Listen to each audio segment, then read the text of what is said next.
പുതിയ നിയമം വിശുദ്ധ മാർക്കോസിൻ്റെ സുവിശേഷം 2-ാം അധ്യായം 8 മുതൽ 14 വരെയുള്ള വാക്യങ്ങൾ.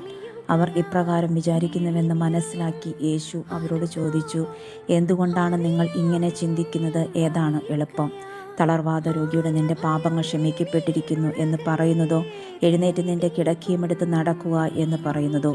എന്നാൽ ഭൂമിയിൽ പാപങ്ങൾ ക്ഷമിക്കാൻ മനുഷ്യപുത്രന് അധികാരമുണ്ടെന്ന് നിങ്ങൾ അറിയേണ്ടതിന് അവൻ തളർവാദ രോഗിയോട് പറഞ്ഞു, ഞാൻ നിന്നോട് പറയുന്നു, എഴുന്നേറ്റ് നിന്റെ കിടക്കയുമെടുത്ത് വീട്ടിലേക്ക് പോവുക. തൽക്ഷണം അവൻ എഴുന്നേറ്റ് കിടക്കയുമെടുത്ത് എല്ലാവരും കാണുകെ പുറത്തേക്ക് പോയി. എല്ലാവരും വിസ്മയിച്ചു. ഇതുപോലെയൊന്നും ഞങ്ങൾ ഒരിക്കലും കണ്ടിട്ടില്ല എന്ന് പറഞ്ഞ് അവർ ദൈവത്തെ മഹത്വപ്പെടുത്തി. യേശു വീണ്ടും കടൽ തീരത്തേക്ക് പോയി. ജനക്കൂട്ടം അവൻ്റെ അടുത്തെത്തി. അവൻ അവരെ പഠിപ്പിച്ചു. അവൻ കടന്നുപോയപ്പോൾ ഹെൽപ്പയുടെ പുത്രനായ ലേവി ചുങ്കസ്ഥലത്തിരിക്കുന്നത് കണ്ട് അവനോട് പറഞ്ഞു, എന്നെ അനുഗമിക്കുക. അവൻ എഴുന്നേറ്റ് യേശുവിനെ അനുഗമിച്ചു.